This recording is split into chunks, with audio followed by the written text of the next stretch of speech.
चल बेटी बैठ, तुझे घर छोड़ दूं। पापा मैंने आपको कितनी बार मना किया है कि मुझे ऐसे कॉलेज के बाहर लेने मत आया करिए, क्यों आए आप यहाँ पे? बेटा यहीं से निकल रहा था और तेरी छुट्टी का टाइम हो चुका था, सोचा बेटी को ले चलो।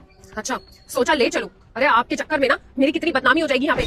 अगर लोगों को पता चल गया कि मैं एक रिक्शे वाले की बेटी हूँ तो क्या इज्जत रह जाएगी मेरी यहाँ पे? इज्जती वाली बात क्या है, तू है तो रिक्शे वाले की ही बेटी, इसमें बदनामी का क्या डर? पापा ये बात ना आपको और मुझे पता है, लेकिन मैंने बाकी लोगों को नहीं बता रखा है कि मैं एक रिक्शे वाले की बेटी हूँ। मेरी जितनी भी फ्रेंड्स है ना कॉलेज में, सबके पापा बड़े बड़े बिजनेसमैन है। अरे अगर उन्हें पता चल गया कि आप एक रिक्शे वाले हैं तो क्या वो मुझसे दोस्ती करेंगी, बात तक नहीं करेंगी मुझसे। मैं ना पूरी कोशिश करती हूँ कॉलेज में पापा कि अपनी इमेज को बना के रखूं, लेकिन आप हो कि यहाँ बार बार आके ना मेरी बेइज्जती करवा देते हो। ठीक है बेटा, आगे से नहीं आऊंगा, अब आ गया हूँ, अब तो बैठ, घर तक छोड़ दूं। मैं नहीं जा रही आपके साथ। अरे अगर किसी ने देख लिया या किसी को पता चल गया ना कि आप मेरे पापा हैं तो खामखा बदनामी हो जाएगी मेरी। आप जाओ यहाँ से, मैं आ जाऊंगी अपने आप। तुझे भी घर जाना है और मुझे भी घर जाना है, साथ में घर चल लेते हैं। बोला ना पापा आप जाइए, सुनाई नहीं दे रहा आपको? ठीक है बेटा, जा रहा हूँ। हाँ जाओ। ये लो भैया चाबी। लेकिन अंकल मुझे एक बात समझ में नहीं आ रही, ये रिक्शा तो आप कई सालों से चला रहे हो, उसको बेच क्यों रहे हो फिर? मेरी बेटी को पसंद नहीं है कि मैं रिक्शा चलाऊं। मैं रिक्शा चलाऊंगा तो उसे लगता है कि उसकी बेइज्जती होगी, इसीलिए बेच रहा हूँ। मैं सोचता हूँ जो काम मेरी बेटी को पसंद नहीं है तो मैं उस काम को नहीं करूंगा। लेकिन अंकल अगर ये रिक्शा बेच दी तो क्या करोगे, घर कैसे चलेगा आपका?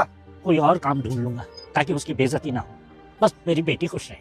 अभी भी सोच लो अंकल, एक बार बेचने से पहले। सोच लिया, बस आप ले जाइए। चलिए जैसी आपकी मर्जी।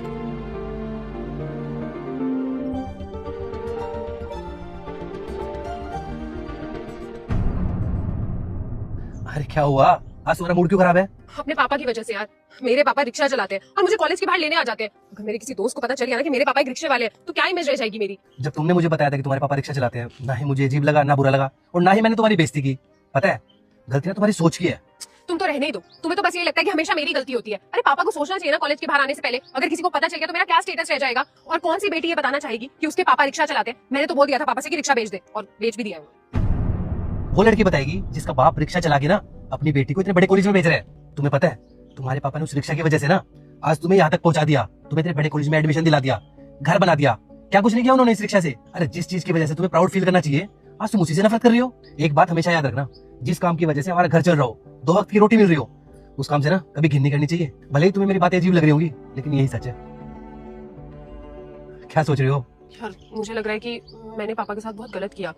जो काम उनको पसंद था मैंने उनसे वही छीन लिया। मैंने उन्हें वो छोड़ने के लिए कह दिया। मुझे लग रहा है मुझसे बहुत बड़ी गलती हो गई है, और अपनी गलती के लिए मुझे बड़ी शर्मिंदगी महसूस हो रही है। तो अपनी गलती सुधारो ना। अगर तुम्हारे पापा ने रिक्शा बेच दिया है तो हम उसे पैसे देके उसको वापस ले आते हैं। चलो चलते हैं।